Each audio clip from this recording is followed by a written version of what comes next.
Hello and welcome to another edition of Agenda 2063 TV show, the only show in Ghana, the region continent, telling the unique and authentic stories about the AU, Africa, Agenda 2063 and its narrative. It's an important narrative that we need to tell. And even though we're going to spend the better part of this series also talking about aspects of the African Continental Free Trade Area, we're still going to be talking about Agenda 2063, its impacts, its fallouts, and so on. For which reason, today we have a highly trained specialist to help us understand and unpack that for us and its impact on, or at least COVID's impact on it. So we're going to take a break in a minute and we'll be back with our normal two segments, the APRM Watch and Aeon East Africa. We'll be right back.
In today's edition of APRM Watch, we want to remind audiences about the very important role the APRM plays in the context of the African Union and Agenda 2063, with some very important facts and reminders about the journey so far.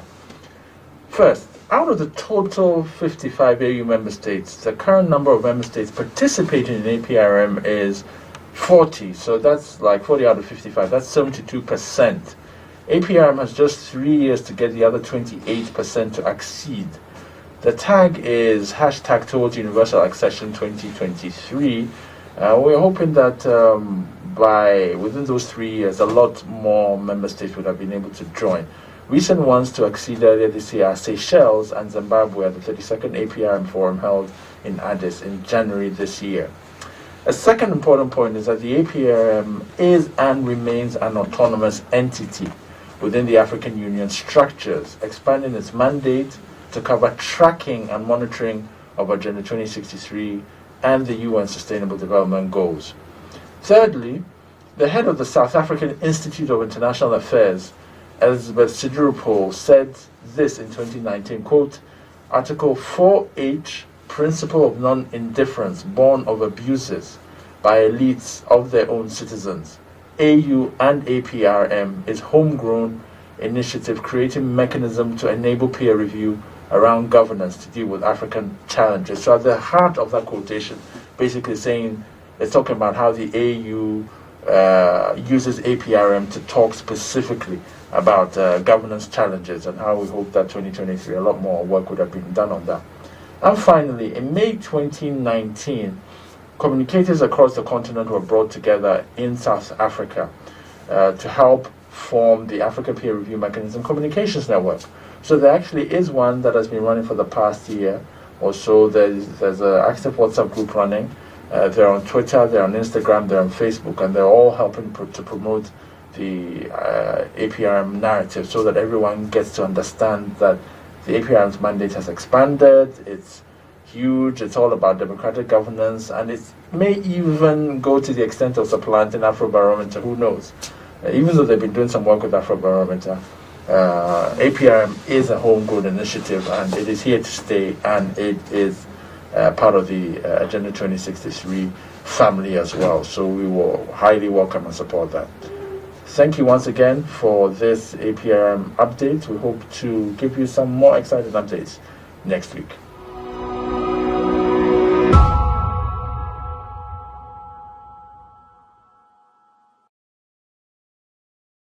And once again, I'm very happy to be bringing you another exciting edition of Here in East Africa. In today's edition of this segment, we're going to turn to Agenda 2063 inspired project, the African Integrated High-Speed Railway Network. Now, this is important because it remains a flagship project of Agenda 2063, and basically, it's aiming at facilitating the achievement of the AU vision of integrating Africa physically and economically. And now, in July 2020, the AUDA NEPAD, the African Union Development Agency, and NEPAD released a video, a 7-minute video capturing the conception, design, and implementation for the network. The video includes reports from across Africa dedicated to reviving railways, expansion, and modernization in the spirit of the Continental Rail Plan. You will know that in Ghana, a lot of work has also been done on our railways, and we highly welcome that as well. It's all part in fulfillment of this whole railway plan for the continent. The planned network will connect 16 landlocked countries in Africa to major seaports and neighboring countries, and it will establish interoperability of railways across different regions, create east-west, north-south land bridges, and interconnect African capitals. This will all help intra-African trade, including promote the African Continental Free Trade Area. Interestingly, 4 routes in East Africa are referenced in the video, suggesting, as always, how important East Africa remains a cog in the wheel of Africa's integration. Now, these routes are Dar es Salaam, Kigali routes, Mombasa, Nairobi, standard gauge routes, Addis Ababa, Djibouti routes, which apparently have been doing very well, and finally, Kampala, Kigali, Bujumbura routes. 4 major routes all in East Africa, which tells you how important that region is going to be over the next couple of years, weeks, and months as Africa begins its whole conversation on integrating through the African Continental Free Trade Area. One of the greatest objectives of the African Rail Network will be to connect capitals and economic hubs, thus enabling the benefits of the African Continental Free Trade Area. Once again, thank you for giving your time for this important update. We hope to have another very important update on Here in East Africa for you next week, educating ourselves about Agenda 2063. Thank you, Rabbi.